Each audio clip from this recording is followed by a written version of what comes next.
বাংলাদেশের রাজনীতিতে দুইটা প্রচলিত প্রবাদ আছে, পিপিলিকার পাখা গজায় মরিবার তোরে, যত গর্জে তত বর্ষে না। একটা সংবাদ সম্মেলনে ভারতের পররাষ্ট্র মন্ত্রণালয়ের মুখপাত্র রামধীর জয়সওয়াল তাকে সাংবাদিকরা বঙ্গবন্ধু কন্যা শেখ হাসিনার প্রত্যাবর্তনের বিষয়ে প্রশ্ন করেছিল। তিনি সংক্ষেপে বলে দিয়েছেন, প্রত্যর্পণ আইনি বিষয়, শেখ হাসিনার ক্ষেত্রেও সে অনুযায়ী হবে। এটা কিন্তু একটা কূটনৈতিক ভাষা। উনি যেভাবে বলেছেন জয়সওয়াল সাহেব, এটা কিন্তু কূটনীতির ভাষা। কূটনীতির ভাষা একজন কূটনৈতিক বলবেন, এটা খুব সিম্পল। মানে এটার মধ্যে কোনো থিওরি থাকার কথা না। একজন কূটনৈতিক কূটনৈতিক ভাষায় কথা বলবেন।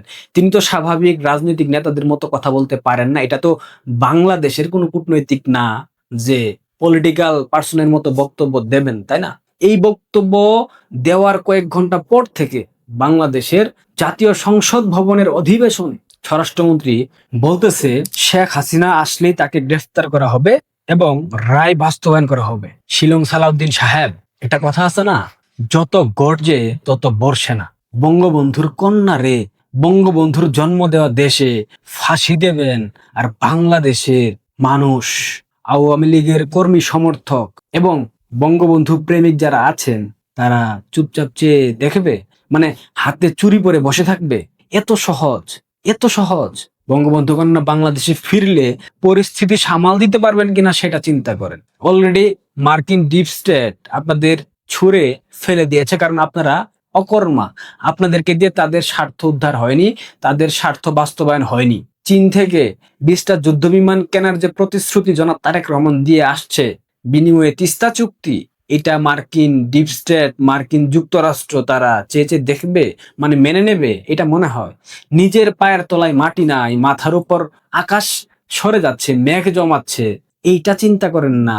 বসে আছেন বঙ্গবন্ধু কন্যা বাংলাদেশে ফিরবে, উনার বাপের জন্ম দেওয়ার রাষ্ট্রে, আর আপনারা ওনাকে ফাঁসির রায় কার্যকর করবেন। মানে এত সহজ। বাংলাদেশ আওয়ামী লীগের 5 কোটি সমর্থক বাংলাদেশে এখনো আছে।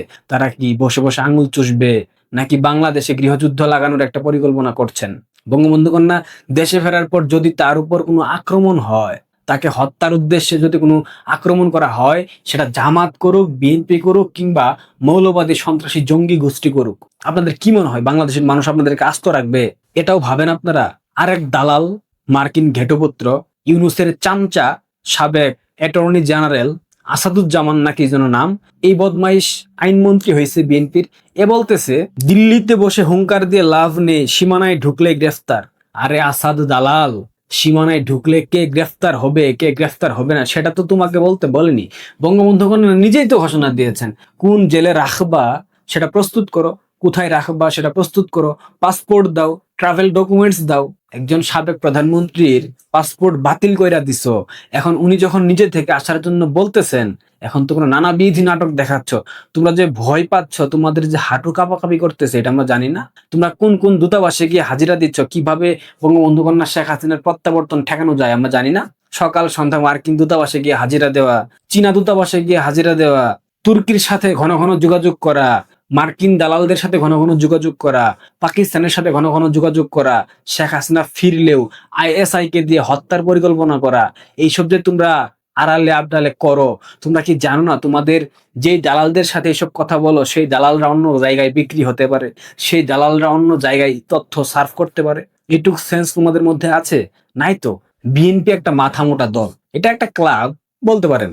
এই মাথা মোটারা বুঝেই না যে একটা কথা একটা জায়গায় বললে সেটা যে আরেক জায়গায় যাইতে পারে, এই সেন্স এদের মধ্যে নাই। তোমরা বঙ্গবন্ধু কন্যার প্রত্যাবর্তন ঠেকাতে কি কি পরিকল্পনা করেছো এটা বাংলাদেশের মানুষও জানে, আমরাও জানি। সুতরাং এত নাটক কইরা লাভ নাই। বঙ্গবন্ধু কন্যা ঘোষণা দিয়েছেন বাংলাদেশে ফিরবেন, তার মানে উনি ফিরবেন। তোমাদের শক্তি থাকলে তাকে ঠেকাও। আওয়ামী লীগের যে 5 কোটি সমর্থক আছে তারা তো বঙ্গবন্ধু কন্যাকে গ্রহণ করতে যাবে। তিনি যেভাবে আসেন, তিনি যদি স্থলপথে আসেন সেখানে রিসিভ করতে যাবে, তিনি যদি আকাশপথে আসেন সেক্ষেত্রে বিমানবন্দরে তাকে রিসিভ করতে যাবে। এটা খুব সিম্পল। এবং তার ঘোষণা যেদিন হবে যে অমুক তারিখে আমি আসব, সেদিন জনস্রোত, গণজোয়ার সামাল দেওয়ার সক্ষমতা বিএনপির আছে। সাধারণ শিক্ষার্থীরা রাস্তায় নেমে আন্দোলন করলে সেখানে বিজিবি মোতায়েন করতে হয়, সেখানে সেনাবাহিনী মোতায়েন করতে হয়। জুলাই আগস্টের জঙ্গি আন্দোলনের সময় অনেকেই বলেছিল বিএনপির শ্যামাবায়েত যে ঢাকা শহরে কি বর্ডার আছে, এখানে বিজিবি মোতায়েন করতে হয়। তো এখন বলি কি, ঢাকা শহরে কি বর্ডার আছে? সংসদের সামনে, ঢাকা বিশ্ববিদ্যালয়ে বিজিবি মোতায়েন করতে হয়, সেনাবাহিনী মোতায়েন করতে হয়? এখন কি ঢাকা শহরে বর্ডার আইসা পড়ছে? বাংলাদেশের সীমান্তবর্তী এলাকা কি ঢাকা বিশ্ববিদ্যালয়, সংসদ ভবনের মানিক মিয়া এভিনিউ? না তো। তো এখন কেন বিজিবি মোতায়েন করা হয়? এখন কেন সেনাবাহিনী মোতায়েন করা হয়? কেন? এখন কার পুলিশে মারে শিক্ষার্থীদেরকে? স্বৈরাচারের পুলিশ তো এখন নাই। সব পুলিশকে পরিবর্তন করে ফেলেছো, সবাইকে চাকরিচ্যুত করেছো, 3,000 পুলিশ হত্যা করেছো। এখন তো সব তোমাদের পুলিশ। তোমাদের এই পুলিশ শিক্ষার্থীদের গায়ে হাত তুলে কেন? এখন কথা বের হয় না? এখন সুশীল বুদ্ধিজীবী বাঙ্গু বামেদের ডানেদের কথা বের হয় না? হবে না, কারণ এরা সব মার্কিন বেনিয়ার দালাল, এরা সব চাইনিজ দালাল, এরা সব পাকিস্তানের দালাল, এরা সব তুর্কিদের দালাল। এটা স্বীকৃত সত্য, প্রতিষ্ঠিত সত্য, প্রমাণিত সত্য। এটার বাইরে যাওয়ার কোনো অবকাশ নাই। সুতরাং শেখ হাসিনা ফিরলে উনাকে ফাঁসি দিবা, মৃত্যুদণ্ড কার্যকর করবা, ফেরার সাথে সাথে গ্রেফতার করবা, সেটা উনাকে ফেরার বন্দোবস্ত করে দাও, তারপর না করবা। উনাকে পাসপোর্ট দাও, ট্রাভেল পাস দাও, উনি বাংলাদেশে ফিরুক। একটা কথা মাথায় রেখো, ইয়াহিয়া আওয়ামী লীগকে নিষিদ্ধ করেছিল, বিনিময়ে বাংলাদেশ স্বাধীন হয়েছে। তোমরা আওয়ামী লীগকে নিষিদ্ধ করেছো, ছাত্রলীগকে নিষিদ্ধ করেছো, বিনিময়ে বাংলাদেশ পুনরায় স্বাধীন হবে মৌলবাদী স্বাধীনতা বিরোধী শক্তির কাছ থেকে। বাংলাদেশটা এখন যে মৌলবাদী জঙ্গি জিহাদি স্বাধীনতা বিরোধী শক্তির নিয়ন্ত্রণে, সেই নিয়ন্ত্রণ বাংলাদেশ আওয়ামী লীগ সাধারণ মানুষকে নিয়ে উদ্ধার করবে, গণমানুষকে নিয়ে উদ্ধার করবে। কারণ বাংলাদেশ আওয়ামী লীগের শক্তি গ্রেনেড কিংবা বুলেটে না, তাদের শক্তি গণমানুষ, তাদের শক্তি সাধারণ খেটে খাওয়া মানুষ, তাদের শক্তি শ্রমজীবী দিনমজুর মানুষ। এই দিনমজুর শ্রমজীবীরাই আওয়ামী লীগের পক্ষে স্লোগান দিয়েছে 5 আগস্টের পর, এখনো দিচ্ছে। বঙ্গবন্ধুর কন্যা যেদিন বাংলাদেশে প্রবেশ করবেন সেদিনও এরাই সামনের সারিতে গিয়ে স্লোগান দিয়ে ওনাকে বাংলাদেশে ফিরিয়ে আনবে। তোমাদের জেল কত শক্তিশালী, তোমাদের প্রশাসন কত শক্তিশালী, তোমরা কত শক্তিশালী, তোমরা 48 দল মিলে পারলে ঠেকাও বঙ্গবন্ধু কন্যার প্রত্যাবর্তন। পৃথিবীর কোনো শক্তি কোনো কিছুই ঠেকাতে পারবে না।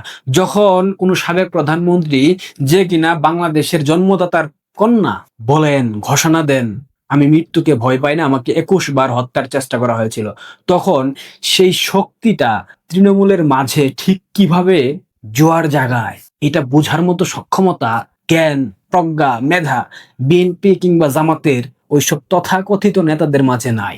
সুতরাং চেষ্টা চালিয়ে যাও, সময় বলবে কে বেশি শক্তিশালী, কার বিজয় সুনিশ্চিত, কোনো হুমকি ধামকি না। এটাই রিয়েলিটি, বাস্তবতা। ভালো থাকবেন, ধন্যবাদ।